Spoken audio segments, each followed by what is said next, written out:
Let's take a look at the Ford Big Board, Built for America, Built Ford Proud. Notable Belichick stats, 78 and 86 without Tom Brady in his career, is going back to the Cleveland days. 6-11 versus former coaches and players since 2018. 0-2 in the playoffs since 2018. So put that all together. You look at where they are this year, 7-7. Last year they were 10-7. Year before that, 7-9. Is it time? Is it time? I heard you on the radio today, Felger, saying, hey, you want to blow this thing up? Well, no. What, you would look forward to a blow up, right? Well, no. Listen, if Belichick won't improve his coaching staff, if he won't get some real offensive people in here, then yes, Bill goes. If Bill brings in Bill O'Brien and, behind the scenes, Bill O'Brien is given all the power that he needs to run the offense, or if McDaniels gets fired and they bring him back, someone legit, and they turn the offensive coaching over to that guy, then I don't need to fire Bill. But if Bill insists on this thing next year, yeah. See you later, huh? What do you think, Bedard? I completely agree. I think that everything should be on the table. I think that the Krafts have a lot of leverage. I think, I don't expect the Patriots to finish up well down the stretch here, which I think, if I'm right, could be like 1-6 down the stretch here, like since Thanksgiving, on top of the previous years when they melted down the stretch. I just think that Bill better come armed with some solutions. I have reason to believe that he understands the situation. Is he going to change things? I don't know, but we're not just talking about the offense. I'm talking about the special teams coordinator. He's got to go. He needs to address things on defense.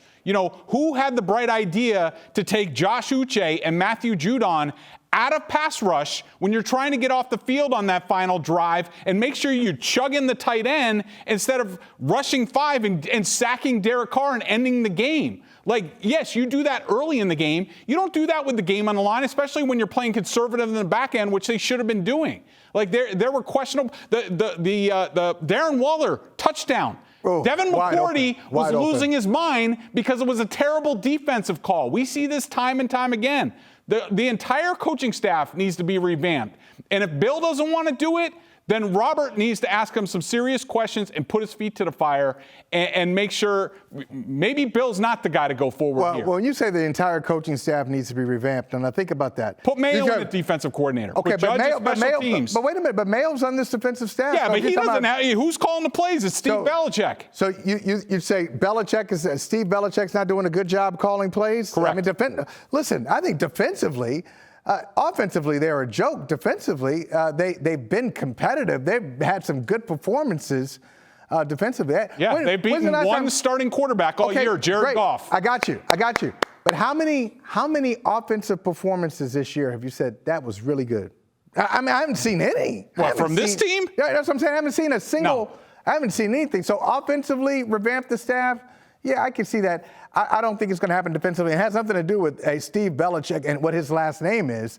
I just think it's the performance of the defense has actually been pretty solid over the last couple of years. This defense didn't take off. I mean, they might have won Super Bowls in spite of what was going on defense until Matt Patricia left and Brian Flores was put in. I think they can get the same sort of energy from Gerard Mayo taking over because he's ready to leave. And it's either you let him go out the door, somebody else goes out the door who actually knows how to do their job, or you're going to retain people and pay them and give them titles to keep them here instead of ending up with just Bill's friends and his relatives on the coaching staff. Felger, this feels like a mess. Let me throw this at you, Felger. Let me throw this at you and tell me. I'm just going to try to bring some balance to the conversation. All right, so we think that yesterday that was the worst game I've ever seen. I think you guys too. Well, worst finish I've ever seen in an NFL game. So from the Patriots.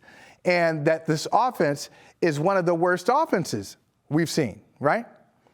And so Bill can go to Robert Kraft and say, all right, things went like to hell. Everything I thought would happen didn't happen, and yet we're 7-7. And could have been 8-6 in this case. So is that enough to say, wait a minute, even when I'm at my worst, I'm still in a playoff conversation. Do you think that will get Robert Kraft's attention? Well, okay. I mean, even at Bill's floor is pretty high. Yeah. Even in Cleveland, Bill Belichick teams are well coached enough that they don't bottom out. So Bill Belichick is at his worst going to be 7-9, 8-9. Okay. If I could stick my finger in my cheek and make that pop noise, I'd be like, okay, neat. Like if I need to get my team to 8-9, Belichick's my guy. He's been that coach his entire life without Tom Brady. I don't think that's what they aspire to be. So no, I don't think I'm not keeping Bill Belichick because he got to 7-9 with Cam Newton. I'm not keeping Bill Belichick because he might get to 8-9 with a clown show of an offensive staff. That's not my goal. My goal is to be 13-4 and in conference title games. And I don't know if I fully trust Bill to get me back there. I don't.